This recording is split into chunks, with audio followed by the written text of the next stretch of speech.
8%? 8? Betul ke? Kenapa? Betul. Cukai perkhidmatan telah meningkat daripada 6% kepada 8%. Tentunya sebagai rakyat Malaysia, kita berasa panik. Sebenarnya normal je untuk rasa macam tu. Ini menunjukkan yang kita prihatin pada apa yang ada dalam dompet atau e-dompet. Tapi sebenarnya tidak perlu panik. Kenapa? Pertama sekali, kita memang dah lama hidup dengan cukai perkhidmatan 6%. Dan cukai ini ada dalam setiap perkhidmatan yang kita gunakan. Inilah sebabnya kita tak perlu panik. Bukannya benda baru pun. Paling penting, kenaikan cukai ini hanya untuk cukai perkhidmatan. Tiada peningkatan untuk cukai jualan. Inilah sebab kedua, anda tak perlu panik. Jom kita pergi dengan lebih mendalam lagi. Cukai perkhidmatan untuk perkhidmatan asas seperti makanan dan minuman, telekomunikasi dan tempat letak kereta kekal pada kadar 6%. Berita yang lebih baik. Pertama, tiada cukai ke atas perkhidmatan air dirawat. Kedua, anda tidak perlu membayar cukai perkhidmatan ke atas elektrik kalau penggunaan bulanan anda di bawah 600 kilowatt per jam. Dengan kata lain, selagi bil elektrik anda di bawah RM220. Dah kurang rasa panik, tapi ada perkhidmatan baru yang kena cukai perkhidmatan 6%, iaitu perkhidmatan logistik. Sebagai contoh, perkhidmatan penghantaran dan pengangkutan barangan, dokumen dan bungkusan yang dipesan dalam talian. Katakanlah, anda pesan sesuatu dalam talian dan anda telah gunakan voucher yang melayakkan anda untuk dapat diskaun untuk penghantaran. Caj cukai perkhidmatan akan dikenakan pada jumlah yang anda bayar selepas diskaun. Tapi, lain pula untuk perkhidmatan penghantaran makanan. Perkhidmatan penghantaran makanan seperti GrabFood, Shopee Food dan Foodpanda tak dikenakan cukai. Sekarang, barulah kita cakap pasal kenaikan cukai perkhidmatan.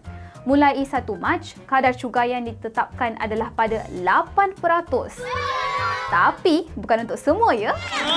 Jadi, sektor mana yang terkesan dengan kadar yang baru ini? Adakah perkhidmatan baru bakal terkesan dengan kadar cukai baru? Anda akan dikenakan caj perkhidmatan kalau ke pusat karaoke, buat pembayaran untuk perkhidmatan pembokeran dan dapatkan khidmat penaja jaminan yang melibatkan hartanah, kapal dan pesawat. Jadi, anda akan dikenakan caj perkhidmatan kalau ingin jual beli kondominium, kapal atau kapal terbang. Ataupun ketiga-tiganya.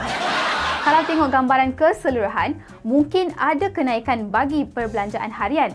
Tapi hakikatnya peningkatan adalah kecil dan boleh dikawal. Tak banyak pun.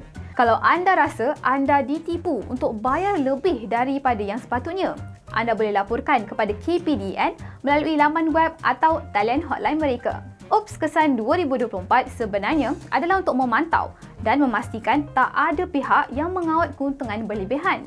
Pemantauan dan penguatkuasaan akan halang peniaga di semua peringkat daripada terlibat dalam pencatutan atau mengenakan kenaikan harga yang tak wajar mengikut Undang-Undang Anti Pencatutan. Tapi, ada persoalan penting. Kenapa ada kenaikan? Dan mengapa sekarang? Tu dah 2 soalan. Pertama sekali, kerajaan kena tingkatkan kutipan hasil dan pada umumnya ini dilakukan melalui cukai. Kerajaan dijangka mengutip hasil tambahan sebanyak RM3 bilion daripada peluasan cukai perkhidmatan. Tapi, kerajaan tahu mereka tak boleh bebankan rakyat.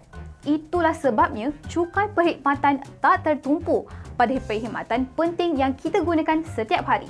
Tapi, kerajaan kena tingkatkan pendapatannya untuk membiayai pelbagai bentuk bantuan, subsidi dan program yang berfaedah bagi manfaat jangka panjang anda. Paling penting, kenaikan cukai adalah untuk anda. Ia akan membantu kerajaan meningkatkan sokongan kepada rakyat melalui skim bantuan sosial yang lebih baik dan infrastruktur awam kritikal dapat ditambah baik seperti penjagaan kesihatan, sekolah dan jalan raya.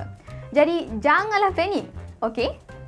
Semak senarai penuh perkhidmatan bercukai di laman web Kementerian Kewangan.